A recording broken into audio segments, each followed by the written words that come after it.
ಎಲ್ಲ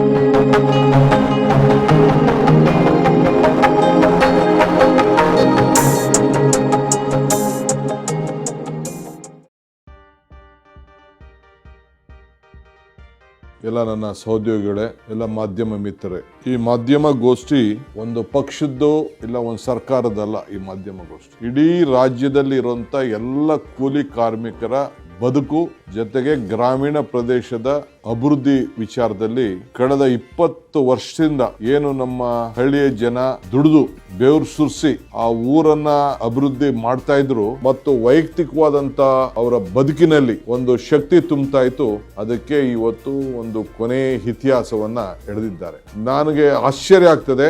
ನಾನು ಬಿಜೆಪಿ ಎಲ್ಲ ಸ್ನೇಹಿತರುಗಳಿಗೆ ನಾನು ಕೇಳಲಿಕ್ಕೆ ಬಯಸ್ತೇನೆ, ಇಲ್ಲ ನೀವು ಇದನ್ನ ಸ್ವಾಗತ ಮಾಡಬೇಕಾಯ್ತು, ಇಲ್ಲ ನೀವು ಇದನ್ನ ಖಂಡಿಸಬೇಕಾಯ್ತು. ಎರಡೂ ಕೂಡ ಮಾಡಿಲ್ಲ. ಇಲ್ಲ ಏನು ನಿಮ್ಮ ಕೇಂದ್ರ ಸರ್ಕಾರ ಮಾಡಿದೆ ಇದು ಮಾಡಿರೋದು ಸರಿ ಅಂತ ನೀವು ಹೇಳ್ಬೇಕಾಗಿತ್ತು, ಇಲ್ಲ ನರೇಗಾ ಯೋಜನೆಯನ್ನ ತೆಗೆದಾಕಿರೋದು ಸರಿ ಅಂತ ಹೇಳ್ಬೇಕಾಯ್ತು, ಇಲ್ಲ ತಪ್ಪು ಅಂತ ಹೇಳ್ಬೇಕಾಯ್ತು. ಇವೆರಡೂ ಹೇಳ್ದೆ ಯಾಕೆ ಇಲ್ಲಿವರೆಗೂ ಮೌನ ತಾಳ್ತಾ ಇದ್ದೀರಿ ಅನ್ನೋದನ್ನ ನೀವು ಹೇಳಬೇಕಾಗ್ತದೆ. ಯಾಕೆಂದ್ರೆ ಈ ಯೋಜನೆಯಿಂದ ಈಗಾಗಲೇ ನಮ್ಮ ಮುಖ್ಯಮಂತ್ರಿಗಳು ಮತ್ತು ನಮ್ಮ ರೂರಲ್ ಡೆವಲಪ್ಮೆಂಟ್ ಮಿನಿಸ್ಟರ್ ಹೇಳ್ದಂಗೆ ಪ್ರತಿ ಒಂದು ಕುಟುಂಬದ ಯಾರು ಕೂಲಿ ಕಾರ್ಮಿಕರಿಗೆ ಈ ಶಕ್ತಿ ಮಹಾತ್ಮ ಗಾಂಧೀಜಿ ಗ್ರಾಮೀಣ ಉದ್ಯೋಗ ಖಾತ್ರಿ ಯೋಜನೆ, ಈ ಯೋಜನೆಯಲ್ಲಿ ಪ್ರತಿ ಒಬ್ಬರ ವೈಯಕ್ತಿಕವಾದಂತ ಬದುಕಿನಲ್ಲಿ ತಾನು ಮಾಡಿದಂತ ತನ್ನ ಮನೆ ಕಟ್ಕೊಳ್ಳಕ್ಕೆ ಕೇಂದ್ರ ಸರ್ಕಾರ ಆಗ್ಲಿ ರಾಜ್ಯ ಸರ್ಕಾರ ಆಗ್ಲಿ ಕೊಟ್ಟಂತ ಮನೆ, ಆಶ್ರಯ ಮನೆ, ಇಂದಿರಾ ಆವಾಸ್ ಮನೆ, ಅಂಬೇಡ್ಕರ್ ಮನೆ, ಬಸವ ಜಯಂತಿ ಮನೆ, ಆ ಮನೆಯಲ್ಲಿ ತಾನೇ ಕೂಲಿ ಮಾಡಿಕೊಂಡು ಕಟ್ತಾ ಇರೋಂತ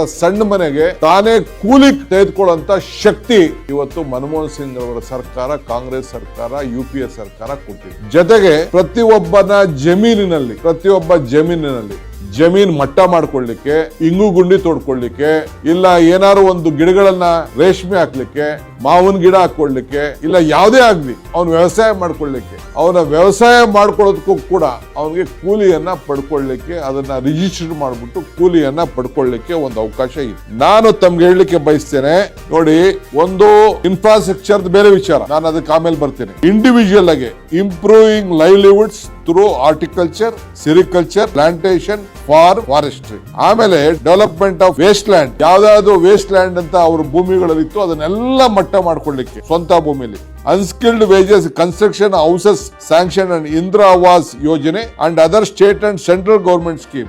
ಈಗ ಈ ಹೊಸ ಆಕ್ಟ್ ಅಲ್ಲಿ ಈ ಇಂದಿರಾ ಆವಾಸ್ ಯೋಜನೆ ತೆಗೆದಾಕ್ಬಿಟ್ಟಿದ್ದಾರೆ, ಸ್ಟೇಟ್ ತೆಗೆದಾಕ್ಬಿಟ್ಟಿದ್ದಾರೆ, ಸೆಂಟ್ರಲ್ ಅಂತಾನು ತೆಗೆದಾಕ್ಬಿಟ್ಟಿದ್ದಾರೆ. ಪ್ರಧಾನ ಮಂತ್ರಿ ಮಾತ್ರ ಇಟ್ಟವ್ರೆ. ಇಲ್ಲಿದೆ ನನ್ನ ಹತ್ರ, ಬರೀ ಪ್ರಧಾನ ಮಂತ್ರಿ ಹೆಸರಿನಲ್ಲಿ ಯಾವ್ದಾದ್ರು ಮನೆ ಕಟ್ರೆ ಅದನ್ನ ತೆಗೆದುಕೊಳ್ಬೋದಂತೆ. ಆಮೇಲೆ ಕ್ರಿಯೇಟಿಂಗ್ ಇನ್ಫ್ರಾಸ್ಟ್ರಕ್ಚರ್ ಅಂದ್ರೆ ದನದ ಕೊಟ್ಟಿಗೆ, ಹಂದಿ ಶೆಡ್ಗಳು, ಕುರಿ ಶೆಡ್, ದನನ್ ಶೆಡ್ ಎಲ್ಲ ಹಾಕೊಳ್ಳಿಕ್ಕೆ ನೀವು ನಾನು ತಮ್ಗೆಲ್ಲ ರಿಕ್ವೆಸ್ಟ್ ಮಾಡ್ತೀನಿ, ನಿಮ್ಗೆಲ್ಲ ಗಾಡಿ ಮಾಡಿಕೊಡ್ತೀನಿ, ನಮ್ ತಾಲೂಕು ಹೋಗಿ ಕರ್ಕೊಂಡು ಹೋಗ್ತೀನಿ. ಇಡೀ ದೇಶದಲ್ಲಿ, ಭಾರತದ ದೇಶದಲ್ಲಿ ಕಾಶ್ಮೀರಿಂದ ಕನ್ಯಾಕುಮಾರಿವರೆಗೂ ಹೈಯೆಸ್ಟ್ ನರೇಗಾ ಕಾರ್ಯಕ್ರಮವನ್ನ ಉಪಯೋಗಿಸಿದಂತ ಒಂದು ತಾಲೂಕು. ನಾವೇನಾದ್ರು ಒಂದು ದೊಡ್ಡ ದರೋಡೆ ಮಾಡ್ಬಿಟ್ಟಿದೀವಿ ಅಂತ ಹೇಳಿ ಒಂದು 10 ಟೀಮ್ ಬಂದು ಇನ್ವೆಸ್ಟಿಗೇಷನ್ ಮಾಡ್ತೀವಿ. ಅರ್ಕಾವತಿ ನದಿಗೆ ನಾವು ಚೆಕ್ ಡ್ಯಾಮ್ ಅನ್ನ ಕ್ರಿಯೇಟ್ ಮಾಡಿ 50,000 ಜನಕ್ಕೆ ದನಿನ್ ಕೊಟ್ಟಿಗೆಗಳನ್ನ ಕಟ್ಟಿಕೊಟ್ಟಿದ್ದೀವಿ, ಪಂಚಾಯತಿ ಬಿಲ್ಡಿಂಗ್ ಗಳನ್ನ ಕಟ್ಟಿದ್ದೀವಿ, ಪ್ಲೇ ಗ್ರೌಂಡ್ ಗಳನ್ನ ಮಾಡಿದೀವಿ, ಪಾರ್ಕ್ ಗಳನ್ನ ಮಾಡಿದೀವಿ. ಇದನ್ನೆಲ್ಲ ನೋಡ್ಬಿಟ್ಟು ಅವರು ಓಹೋ ಹಿಂಗ್ ಮಾಡಿದ್ರೆ ನಮ್ಗೆ ತೊಂದರೆ ಆಗ್ತದೆ, ಅವ್ರು ಹೇಳ್ತಿರಲ್ಲ ವೋಟ್ ಬ್ಯಾಂಕ್ ರಾಜಕಾರಣ ಅಂತ,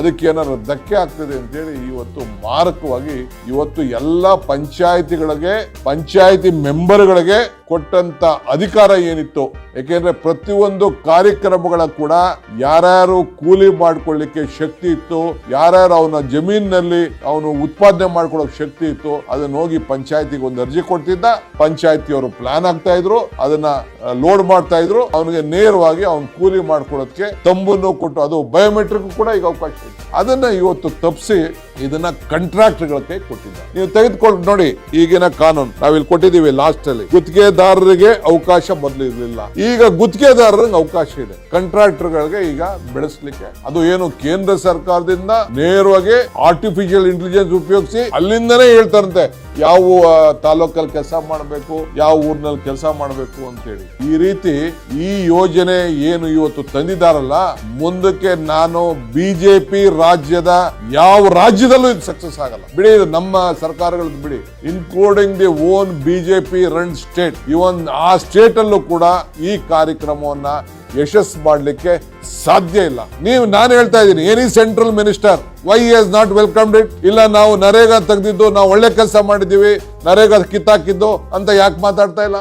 ಇಲ್ಲ ಈ ಯೋಜನೆನ ಯಾಕೆ ಅವರು ತಂದಿದ್ದು, ಒಳ್ಳೆ ಕೆಲಸ ಮಾಡ್ತಾ ಇದೀವಿ ಅಂತ ಯಾಕೆ ಇದನ್ನು ವಾದ ಮಾಡ್ತಾ ಇಲ್ಲ? ಇಷ್ಟೇ ಚರ್ಚೆ ಇದು. ಅದನ್ನೇ ನಮ್ಮ ಮುಖ್ಯಮಂತ್ರಿ ಹೇಳಿದ್ದು. ಇದು ಎಲ್ಲೂ ಕೂಡ ಚರ್ಚೆ ಆಗಿಲ್ಲ ಅನ್ನೋ ಇದನ್ನ ಈ ಸಂದರ್ಭ ಹೇಳಲಿಕ್ಕೆ ನಾನು ಬಯಸ್ತಾ ಇದ್ದೀನಿ. ನಾವು ಬೇರೆ ಬೇರೆ ನೀವು ನೋಡಿ, ನಾನು ನಿಮ್ಗೆ ಯಾಕೆ ಹೇಳ್ತಾ ಇದ್ದೀನಿ ಅಂದ್ರೆ, ಸೀಯಿಂಗ್ ಇಸ್ ಬಿಲೀವಿಂಗ್. ನಮ್ಮಲ್ಲಿ ಯಾವ ರೀತಿ ನಾವು ಕೆಲಸ ಮಾಡ್ಲಿಕ್ಕೆ ಅವಕಾಶ ಇದೆ ಅಂತ ನಿಮ್ಗೆ ಯಾರು ಬೇಕಾದ್ರೆ ಹೇಳಿ, ಒಂದಷ್ಟು ಹೆಲಿಕಾಪ್ಟರ್ಗಳು, 2-3 ಹೆಲಿಕಾಪ್ಟರ್ ಮಾಡಿ ಕಳಿಸ್ಕೊಡ್ತೀವಿ. ನೀವು ಹಾವೇರಿ ಜಿಲ್ಲೆಗೆ ಹೋಗಿ, ಒಂದೊಂದು ತಾಲೂಕಲ್ಲಿ 5,000 to 10,000 ಇಂಗು ಗುಂಡಿಗಳನ್ನ ಮಾಡಿದ್ರು. ನಾನು ನೋಡಿದ್ದೀನಿ, ಕಣ್ಣಲ್ಲಿ ನಾನು ನೋಡಿದ್ದೀನಿ ಹಾವೇರಿ ಜಿಲ್ಲೆಯಲ್ಲಿ. ಆ ನೀರನ್ನ ಒಂದು 20x20, 40x40 ಇದರಲ್ಲಿ ಮಾಡಿ ಆ ಹಿಂಗು ಗುಂಡಿಗಳನ್ನ ಅಗ್ರಿಕಲ್ಚರ್ ಡಿಪಾರ್ಟ್ಮೆಂಟ್ ಇಂದ ಮಾಡಿದ್ದಾರೆ. ಕೃಷ್ಣ ಬೈರೇಗೌಡರು ಅಗ್ರಿಕಲ್ಚರ್ ಇದ್ದಂತ ಸಂದರ್ಭದಲ್ಲಿ ನಾನು ಕಣ್ಣಲ್ಲಿ ನಾನು ನೋಡಿದ್ದೀನಿ. ಆ ನೀರನ್ನ ಅಲ್ಲೇ ಅವ್ನು ಮಾಡ್ಕೊಂಡು, ಅವ್ರವ್ನ ಭೂಮಿಲೇ, ಬೇರೆ ಯಾರ ಭೂಮಿ ಇಲ್ಲ, ಅವನ ಭೂಮಿಲೇ ಅವ್ನು ಮಾಡ್ಕೊಂಡು ಕೂಲಿ ಪಡ್ಕೊಳ್ಳುವಂತ ಕೆಲಸ ಕೂಡ ಇವತ್ತಾಗಿದೆ. ಇಡೀ ರಾಜ್ಯದಲ್ಲಿ ಈ ರೀತಿ ಆಗ್ತಾ ಇದೆ. ಇಡೀ ರಾಷ್ಟ್ರಕ್ಕೆ ಈ ಯೋಜನೆ, ಇಡೀ ರಾಷ್ಟ್ರದ ಗ್ರಾಮೀಣ ಅಭಿವೃದ್ಧಿಗೆ ಒಂದು ದೊಡ್ಡ ಮಾರಕ ಇದೆ. ಇದರಂತ ಮಾರಕವಾದಂತ ಬಿಲ್ಲು ಗ್ರಾಮೀಣ ಪ್ರದೇಶದ ಬದುಕಿಗೆ. ಈಗ ರಾಜೀವ್ ಗಾಂಧಿ ಅವರು 73rd 74th ಅಮೆಂಡ್ಮೆಂಟ್ ಮಾಡ್ಬೇಕಾದ್ರೆ ಇಲ್ಲಿಗೆ ಬಂದಿರಲಿಲ್ವ ಅವರು? ನಮ್ಮ ರಾಮಕೃಷ್ಣ ಹೆಗಡೆ ಅವರು ಇಲ್ಲಿ ಚೀಫ್ ಮಿನಿಸ್ಟರ್ ಇಲ್ಲಿಗೆ ಬಂದು SK ಡೇ ಅವ್ರು ಬಂದು, ನಾವೇ ಇಲ್ಲಿ ಬಂದು ಕಾನ್ಫರೆನ್ಸ್ ಮಾಡಿಲ್ವಾ? ಈ ಆಕ್ಟ್ ತರ್ತಾ ಇದೀವಿ, ಇದಕ್ಕೆ ಏನಾಗಬೇಕು, ಪಂಚಾಯತ್ ರಾಜ್ಗೆ ಶಕ್ತಿ ಕೊಡಬೇಕು, ಪಂಚಾಯತ್ಗೆ ಏನ್ ಕೊಡಬೇಕು ಅಂತ ಮಾಡಿ ತೀರ್ಮಾನ ಮಾಡಿದ್ರು. ಸೋನಿಯಾ ಗಾಂಧಿ ಅವರು ಅವ್ರ ಲೀಡರ್ಶಿಪ್ ಅಲ್ಲಿ, ಇದೇ ಮನಮೋಹನ್ ಸಿಂಗ್ ಅವರ ಫೈನಾನ್ಸ್ ಮಿನಿಸ್ಟರ್ ಇದ್ದಂತ ಸಂದರ್ಭದಲ್ಲಿ ಬೇಲೂರು ಡಿಕ್ಲರೇಷನ್ ಮಾಡಿದ್ರು. ಬೇಲೂರು ಡಿಕ್ಲರೇಷನ್ ಏನ್ ಮಾಡಿದ್ರು? 25 ಇಲಾಖೆಗಳಲ್ಲಿ ಪಂಚಾಯತಿಗಳಿಗೆ ಶಕ್ತಿ ತುಂಬುವಂತ ಕೆಲಸ ಮಾಡಿದ್ರು. ಆ ಶಕ್ತಿ ತುಂಬುವಂತ ಕೆಲಸದಲ್ಲಿ ಈ ನರೇಗಾ ಬಂದಿದ್ದು. ಎಲ್ಲ ಇಲಾಖೆಗೆ ಸಂಬಂಧಪಟ್ಟ ಎಲ್ಲ ಅಂಗನವಾಡಿಗಳು, ಇಲ್ಲಿ ನೋಡಿ, ಅಂಗನವಾಡಿ ಬಿಲ್ಡಿಂಗ್ ಕಟ್ಟಲಿಕ್ಕೆ, ಗ್ರಾಮ ಪಂಚಾಯತಿ ಆಫೀಸ್ ಕಟ್ಕೊಳ್ಳಿಕ್ಕೆ, ವುಮನ್ ಸೆಲ್ಫ್ ಹೆಲ್ಪ್ ಗ್ರೂಪ್ ಕಟ್ಟಲಿಕ್ಕೆ, ಫೆಡರೇಷನ್, ಸೈಕ್ಲೋನ್ ಶೆಲ್ಟರ್ಗಳು, ಕ್ರೆಮಿಟೋರಿಯಂಗಳು, ಬ್ಲಾಕ್ ಲೆವೆಲ್ ಅಲ್ಲಿ ಎಲ್ಲ ಕೂಡ ಕಟ್ಟಲಿಕ್ಕೆ ಒಂದು ಅವಕಾಶ. ಆಮೇಲೆ ಇದನ್ನ ಗೋಡನ್ಗಳು ಕಟ್ಕೊಳ್ಳಿಕ್ಕೆ, ಏನೇನು ನಮ್ಮ ಸಮುದಾಯದ ಭವನ, ಏನು ಸಮುದಾಯಕ್ಕೆ ಸಂಬಂಧಪಟ್ಟಂತ ಎಲ್ಲ, ನಾನು ವೈಯಕ್ತಿಕವಾಗಿ ಒಂದೇ ಮಾತಾಡ್ತಾ ಇಲ್ಲ, ಕಲ್ವರ್ಟು, ರೋಡ್ಸ್ ಇನ್ಕ್ಲೂಡಿಂಗ್ ಸೈಡ್ ಡ್ರೈವ್ಸ್, ಪ್ರತಿ ಒಂದು ಊರಲ್ಲೂ ಚರಂಡಿ ಮಾಡ್ಕೊಳ್ಳಿಕ್ಕೆ, ರೋಡ್ ಮಾಡ್ಲಿಕ್ಕೆ, ಜಮೀನುಗಳಿಗೆ ಹೋಗ್ಲಿಕ್ಕೆ, ರಸ್ತೆ ಮಾಡ್ಕೊಳ್ಳಿಕ್ಕೆ ಎಲ್ಲ ಇತ್ತು. ಇನ್ನು ಮುಂದಕ್ಕೆ ಒಂದು ಮನೆ ಕೂಡ ಮಾಡ್ಕೊಳ್ಳಿಕ್ಕೆ ಸಾಧ್ಯ ಆಗುದಿಲ್ಲ, ಒಂದು ಊರಲ್ಲಿ ಒಂದು ಚರಂಡಿ ಮಾಡ್ಕೊಳ್ಳಿಕ್ಕೆ ಸಾಧ್ಯ ಇಲ್ಲ. ಎಲ್ಲದಕ್ಕೂ ಕೂಡ ಇವತ್ತು ಕೂಲಿ ಇದಕ್ಕೆ ನಿಲ್ಲಿಸಿದ್ದಾರೆ. ಸೊ ನಮ್ಮ ಸರ್ಕಾರ, ಇದು ಪಕ್ಷದ ಕೆಲಸ ಅಲ್ಲ, ಇಡೀ ನಮ್ಮ ಸರ್ಕಾರ, ಪಾರ್ಟಿ ಪಕ್ಷ ಬಿಟ್ಟು ಇಡೀ ಗ್ರಾಮ ಪಂಚಾಯತಿ ಮಟ್ಟದಲ್ಲಿ ಈ ಒಂದು ನರೇಗಾ ಕಾರ್ಮಿಕರು ಮತ್ತು ನಮ್ಮ ಲೀಡರ್ಸ್ ಎಲ್ಲರೂ ಸೇರಿ, ನಾವೇನು ಪಂಚಾಯತಿಲಿ ಯಾರನ್ನು ನಾವು ಸಿಂಬಲ್ ಮೇಲೆ ಗೆಲ್ಲಿಲ್ಲ, ವಿ ವಿಲ್ ಇನ್ವೈಟ್ ಎವ್ರಿವನ್, ಎಲ್ಲರಿಗೂ ನಾವು ಆಹ್ವಾನ ಕೊಡ್ತೇವೆ. ಇದಕ್ಕೆ ಬಂದು ಅಲ್ಲಿ ಸಮಾವೇಶ ನಡೆಸ್ತೇವೆ, ಗ್ರಾಮ ಸಭೆಗಳು ನಡೆಸ್ತೇವೆ, ಅಲ್ಲಿ ಚರ್ಚೆ ಮಾಡ್ತೇವೆ. ಅದಾದ್ಮೇಲೆ ತಾಲೂಕ್ ಲೆವೆಲ್ಗೆ ಬರ್ತೀವಿ, ಅದಾದ್ಮೇಲೆ ಜಿಲ್ಲಾ ಲೆವೆಲ್ಗೆ ಬರ್ತೀವಿ, ಅದಾದ್ಮೇಲೆ ರಾಜ್ಯದ ಮಟ್ಟಕ್ಕೆ ಬರ್ತೀವಿ. ಇದು ಆಂದೋಲನ ರೀತಿಯಲ್ಲಿ ವಾಪಸ್ ಅವರು ತೆಗೆದುಕೊಳ್ಳೇಬೇಕು. ಯಾವ ರೀತಿ ಈ ಫಾರಂ ಬಿಲ್ ನ ವಾಪಸ್ಸು ತೆಗೆದುಕೊಂಡ್ರು 3 ಬಿಲ್ಗಳನ್ನ, ಅದಕ್ಕೆ ನಾವು ಮಾಡ್ತೇವೆ. ಅದಕ್ಕೆ ಬಿಜೆಪಿ ಅವರು ಇನ್ ಮುಂದಕ್ಕೆ ನಾನು ಅಪೀಲ್ ಮಾಡ್ತೀನಿ, ಇನ್ ಮುಂದಕ್ಕೆ ನಿಮ್ಗೆ ಯಾವ ಕಾರಣಕ್ಕೂ ಮಹಾತ್ಮ ಗಾಂಧೀಜಿ ಪ್ರತಿಮೆ ಮುಂದೆ ಕೂತ್ಕೊಳ್ಳಕ್ಕೆ ಹಕ್ಕಿಲ್ಲ. ಆ ಹಕ್ಕನ್ನ ನೀವು ಕಳ್ಕೊಂಡಿದ್ದೀರಿ. ನಿಮ್ಮ ಕಚೇರಿಗಳಲ್ಲಿ ಮಹಾತ್ಮ ಗಾಂಧೀಜಿ ಆಫೀಸನ್ನ ಫೋಟೋ ಹಾಕೊಳ್ಳಿಕ್ಕೂ ಕೂಡ ನಿಮ್ಗೆ ಹಕ್ಕಿಲ್ಲ, ಯೋಗ್ಯತೆನೂ ಇಲ್ಲ. ಅದನ್ನು ಕೂಡ ಇವತ್ತು ನೀವು ಕಳ್ಕೊಂಡಿದ್ದೀರಿ. ಅವ್ರ ಹೆಸರನ್ನ ತೆಗೆದ ಮೇಲೆ ನಿಮ್ಗೆ ಎಲ್ಲಿದೆ ಹಕ್ಕು? ಅವ್ರ ಹೆಸರನ್ನ ಪ್ರತಿಯೊಂದು ಗ್ರಾಮೀಣ ಪ್ರದೇಶದಲ್ಲಿ, ಒಂದು ಶಾಲೆಯಲ್ಲಿ, ಒಂದು ಗೌರ್ಮೆಂಟ್ ಆಫೀಸಲ್ಲಿ, ಎಲ್ಲ ಕಡೆನೂ ನಾವು ಹಾಕೊಂಡು ಮಹಾತ್ಮ ಅನ್ನೋ ಹೆಸರನ್ನ ನೀವು ತೆಗೆದಾಕಿದಿರಲ್ಲ, ಇದು ಮನುಷ್ಯತ್ವನ ನಿಮ್ಗೆ? ಸೊ ಅದಕ್ಕೆ ನೀವು ನೈತಿಕವಾದಂತ ಹಕ್ಕನ್ನ ಕಳ್ಕೊಂಡಿದ್ದೀರಿ.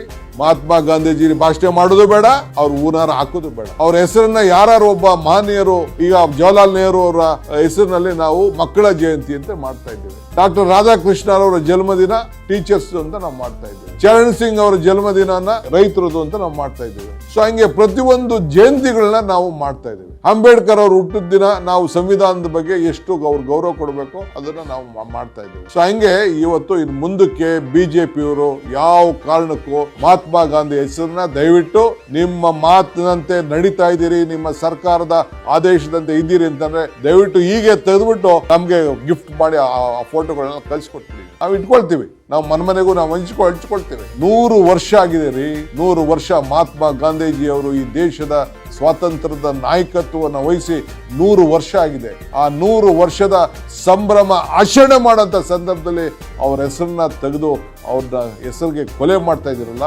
ಇದಕ್ಕಿನ್ನ ಈ ದೇಶದ ಇತಿಹಾಸದಲ್ಲಿ ಮಾಡಿದಂತ ಅವಮಾನ ಇನ್ನೊಂದಿಲ್ಲ ಅಂತ ಹೇಳಲಿಕ್ಕೆ ನಾನು ಬಯಸ್ತಾ ಇದ್ದೇನೆ. ಇದಕ್ಕೆ ಈ ಹೋರಾಟ ಪಕ್ಷ ಭೇದವನ್ನು ಮರೆತು ನಮ್ಮ ಹೋರಾಟವನ್ನು ರೂಪಿಸ್ತೇವೆ. ಯಾರು ಜಾಯ್ನ್ ಆಗ್ಬೋದು, ಆದರೆ ಹಳ್ಳಿ ಪ್ರದೇಶದ ಜನರ ಬದುಕಿನಲ್ಲಿ ಇವತ್ತು ಒಂದು ದೊಡ್ಡ ಆಘಾತ ಉಂಟಾಗಿದೆ. ಇದರ ವಿರುದ್ಧ ವಿಶೇಷವಾಗಿ ಮೀನುಗಾರಿಕೆಗೂ ಕೂಡ ನಮ್ಮ ಕರಾವಳಿ ಪ್ರದೇಶ ಅವರಲ್ಲೂ ಕೂಡ ಮೀನುಗಾರಿಕೆ ರೈತರು ಕೂಡ ಯಾರು ಮೀನುಗಾರಿಕೆ ಮಾಡ್ತಾ ಇದ್ರು ಅವರು ಕೂಡ ಕೂಲಿ ತೆಗೆದುಕೊಳ್ಳುವಂತ ಒಂದು ಅವಕಾಶ ಇತ್ತು. ನಾನು ಪ್ಲಾಂಟೇಶನ್ ಮಾತಾಡಕ್ ಹೋಗ್ತಾ ಇದ್ದೆ, ಪ್ಲಾಂಟೇಶನ್ ಅಲ್ಲೂ ಕೂಲಿ ಮಾಡ್ಕೊಳಕ ಇತ್ತು.